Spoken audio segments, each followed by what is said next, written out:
Hey there. So I was talking to a client the other day and she said, Claire, why is it so challenging to do the things that are good for us? Whether that be, starting a new healthy habit, an exercise regime, changing our diet to something that's healthier, or to really go for our dreams. And she also said, so why is it also so easy to do the things that aren't good for us? Like sitting on the couch for days on end, watching Netflix, binge watching, drinking lots of alcohol, eating tubs of ice cream, day after day. And also, those feelings of, I should do this, or I'd really like to do this, and if I had all the money in the world, then I'd do this. And these types of these dreams that we may have that just kind of go a little bit unfulfilled. And I thought, wow, that's such a great question, and I know that so many of us experience all of this as well. And I know that for myself over the last 8 years, resistance has been a huge challenge, as I have gone on a committed path to upgrading all areas of my life. And I've kind of seen resistance pop up each time I have taken a step forward. And I'm not gonna joke about it. It has been super uncomfortable. However, I wouldn't change it for the world. And I'm gonna go through some tips today. I'm gonna go through a 3-step process to help you with kind of working through the resistance so that you can live into the life that's calling for you, that you know is possible for you. And one of the things that has really had a huge influence over my life, and is something that I always start with clients on, and that is starting a morning practice. And I talk about it a lot. And the reason is because it has a profound impact on your life. And it's these small things that really scale up to other bigger things as we go forwards. And so starting a morning practice, if you think about it, it's the way that we start our day, And so if we start our day rushed and, in a bit of a funk, in a lot of negative thoughts, we're not focused, that can be the way that our whole day follows through. And by having a practice gives us that place to really come into ourselves, to sit with ourselves, to breathe, to come into our bodies. And then from that place, we're much better able to have more of an unreactive day, more calm. And studies are proving more and more that having a morning practice, particularly meditation, sets us up for actually higher productivity as well. So it's kind of like a win-win, not only this relationship to self, but also the relationship that we have with our workmates or our families. It has that flow-on effect into all areas of our lives. And that's why I work with clients in committing to themselves and helping them with their accountability around this, and providing the support and guidance as they're going on the journey. Because, anyone could sort of say, oh, I want to start a morning practice. But the real work begins when you actually design it, and then you commit to it. You put it in the diary. It becomes a non-negotiable. And no matter what happens, whether it be, the kids are around, or, you don't feel like it that day, or didn't get much sleep, is something that you commit to because it's something that's important to you. And I think that, in these COVID times, more than ever, we really, as humans, need some sort of consistency, some sort of routine that helps us to ground and helps us to find our center in these times of so much change and uncertainty. Think about what that's doing to our bodies with so much change and uncertainty. It makes us feel really unstable and quite scatty. I know for myself that has been how I've been feeling, and my morning practice has been something that I have lent on so much during these times of change. So the thing is that committing to this practice is a challenge. And, you know, any number of excuses can come up as we're beginning to make these kind of healthful, positive changes in our lives. And things or excuses like, I don't have the time, or I don't feel like it today, or what's the point, or I can't sit still in a meditation, or my mind is too busy. These types of excuses pop up as we're starting to begin a practice or a shift and change in our lives that's going to be positive for us. And if you've heard of Stephen Pressfield, he wrote a book called The War of Art, a fantastic book. I would highly recommend it if you're interested in this. And he talks directly to it, and he says, resistance comes when you do any act that rejects immediate gratification in favor of long-term growth, health, or integrity. Any act that derives from a higher nature instead of our lower nature. So basically what he's saying is that anything that's good for us, whether that be eating healthier, moving our bodies more, starting the writing project, or learning something new that our soul desires, we will face resistance. We'll confront all of those excuses as to why we can't do it and why we're not good enough to do it. And so our task, if we're wanting to live this, you know, creatively expressed, fulfilled, vibrant life, is to know that when we're stepping into something that's good for us, something that's new, it's going to be challenging. And there's no quick fix. No quick fix. I know it would be nice if there was, but there really isn't. And our task is to feel into the discomfort and the resistance, notice the excuses, and then do it anyway. Again and again and again and again. And I promise, from experience of doing this, is that the resistance never goes away, but our relationship to the resistance changes. So that voice of all of the excuses, all of the fears, becomes less strong. And even though we still hear it, we become much better at taking the actions in spite of it.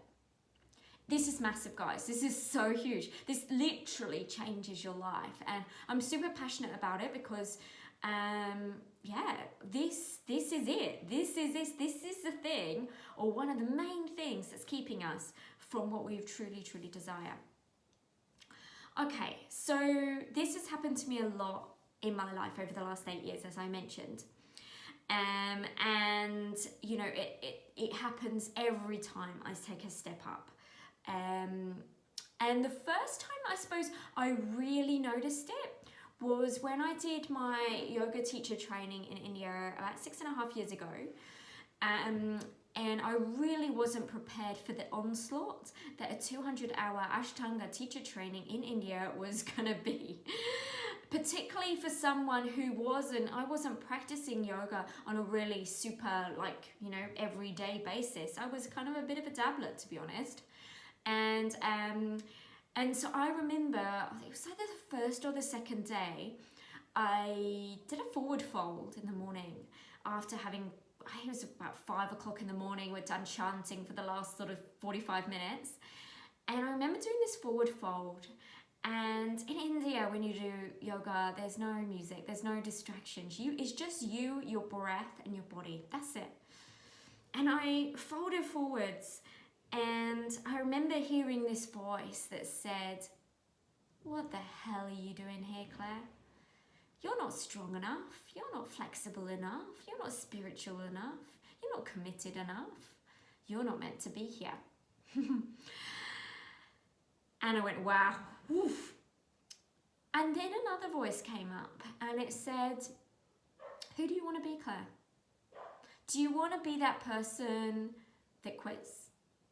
Or do you want to be the person who continues on and commits fully, even though it's going to be hard, even though it's going to be difficult, even though it's going to be uncomfortable?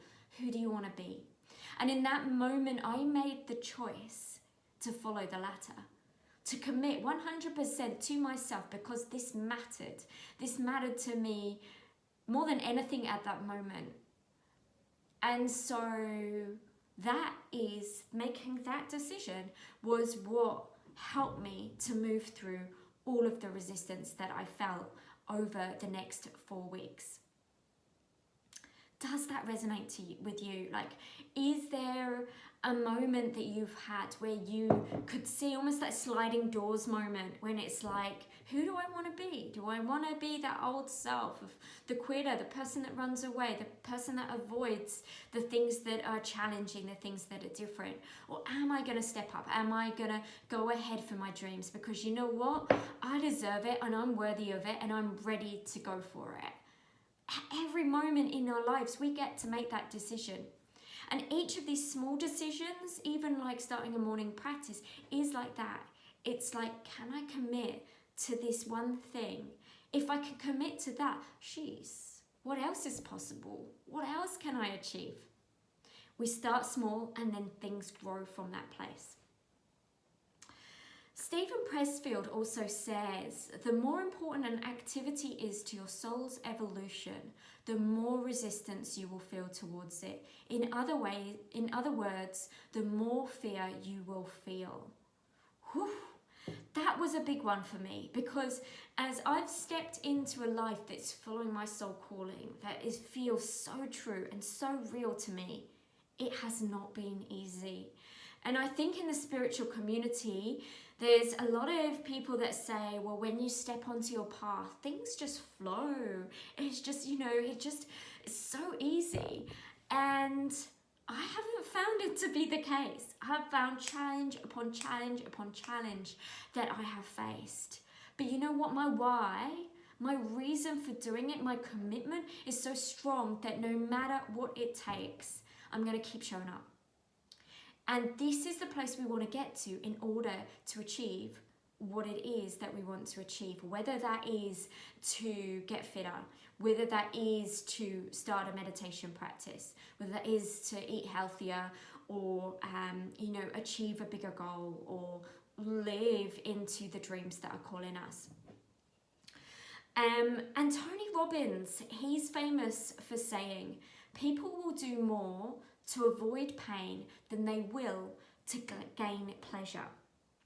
And this is why 95% of people who lose weight fail to follow through into the long term. So many people do these crazy diets and they lose all this weight, and then give them sort of, a few months later, and then it's all coming back on again. There's another statistic, 88% of people who set New Year's resolutions fail at their attempts as well, because the pain and the discomfort of the resistance is too much for them. And so it's much easier to keep the existing habits of, eating the things that we know aren't good for us, or not doing the exercises, or not challenging ourselves to live into a better or more fulfilling life. But the issue is that when we avoid the temporary discomfort, we actually in turn give ourselves a longer term pain, because sitting on the couch all the time watching TV, or eating all the chips, or saying that we'll do that course, or not addressing our relationship issues, or starting that morning practice, or saying that we'll do it next year, or saying that, I should do this, or one day I will when I have more time, or I have more money. Essentially, we're just delaying ourselves from really stepping into what's going to give us more fulfillment in our lives. And that's going to give us more vibrance, it's going to give us more energy, that's going to give us that more self-expression, feeling fully and wholly ourselves. We're just delaying our full potential. And so you may be thinking, geez, if only things were easier, right? And our minds would love that, for sure. But for our highest involvement of our souls, we've got to work for it. And from experience, this actually is really where the juju is. And this is where we really get to see what we're truly made of. And one of the ways that we can do this is actually, and this is a coaching technique, is we ramp up the feeling of pain of staying the same. So, you know, feeling into, if I'm going to continue eating this way and I'm feeling this way, how does it look in 6 months, in a year, in 5 years, in 10 years, if I continue down that route? And when you feel into that, it helps you to kind of go, gosh, no, I need to make a change now. And the same is true from a pleasure perspective. So if I'm to make a change now to eat healthier or to do this morning practice, to feel calmer, to feel more present in my relationships, if I'm to make the change now, how does life look in 6 months, in a year, in 5 years, in 10 years? And really ramp that up. And so by doing this, we're able to start to see that actually by staying the same is so painful, and that to make the change gives us that opportunity to live the life that we truly know is possible for ourselves. And that motivation is what creates the change. I hope that makes sense. So I'm going to go through the 3 steps now to help you get out of the resistance trap. So really that kind of is one, but that ramping up the pain and ramping up the pleasure. Yeah, you can do that on your own. It's really, really helpful to have someone else do it for you, whether that's a friend or a coach or someone who's kind of trained in this, who can really help you to connect to that, can really help you to align yourself with taking the action and fully committing to it. But the other 3 steps that I want to talk to you about is, the first one is, and grab a pen and paper if you don't have one, because this can be something that you can actually start to take action on, because that's the whole point of all of this. So number 1 is, what is something that you would like to do? Something that's been calling you, something that you often find yourself saying, oh, I should do this, or I know it would be for my highest good or highest health to do this, but, or maybe you say, I'd love to do X, Y, Z, but I don't have the time or I don't have the money. So those types of excuses come up. And write down those things. Something that is a desire. Okay, and then once you've done that, and of course you can listen back to this if you didn't get all of that down. Number 2 is, once you've worked out what it is that you'd like to do, so whether it's that morning practice or another area of your life, then write down what your commitment is. So what does your commitment entail? What does it look like? How long will you do it for? And how frequently will you do it? So kind of get a picture of what that thing is.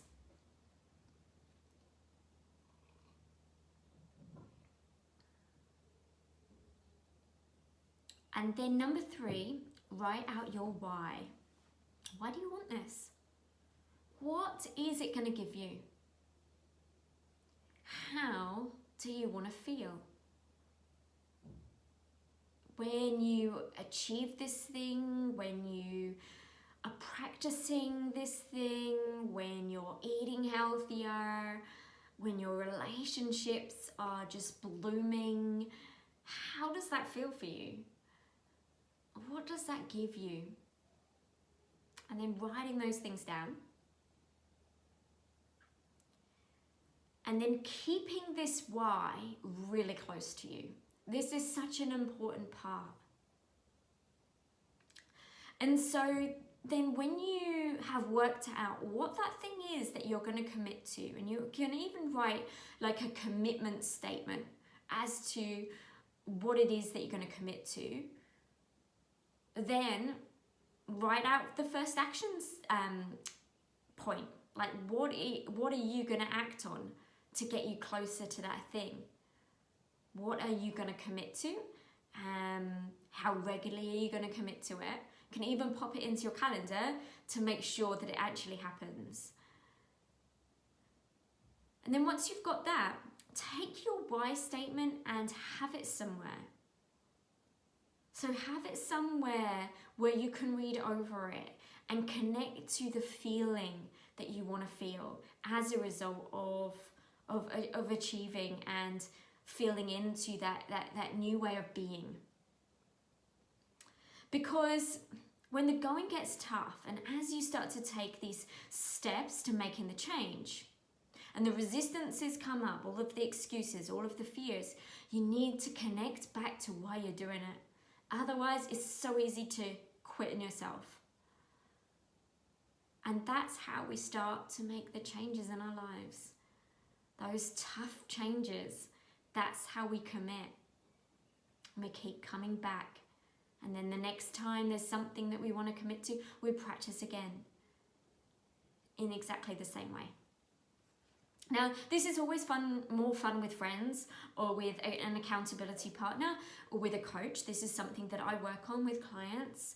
And, you know, if this resonates with you, if you have, if this has been helpful for you and you think that there are some other friends of yours that could really benefit from this message and you'd like to invite them along to be like an accountability partner to team up with and, you know, kick your goals together, then tag them on this video and invite them along on the journey as you commit together.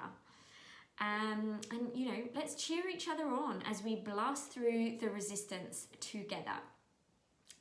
If you'd like to get started on a morning practice, if that's something that's resonating for you, then grab my pack. I have a pack. You can get that from the bio in my Instagram feed. And you can also get it on my website. And that includes a meditation, a yoga class, and some journal prompts to just get you started on your way. I also have some coaching tips through emails that can provide the support as you're starting that practice. Well, I trust that this has been helpful to you, and I can't wait to connect with you again soon. Take care.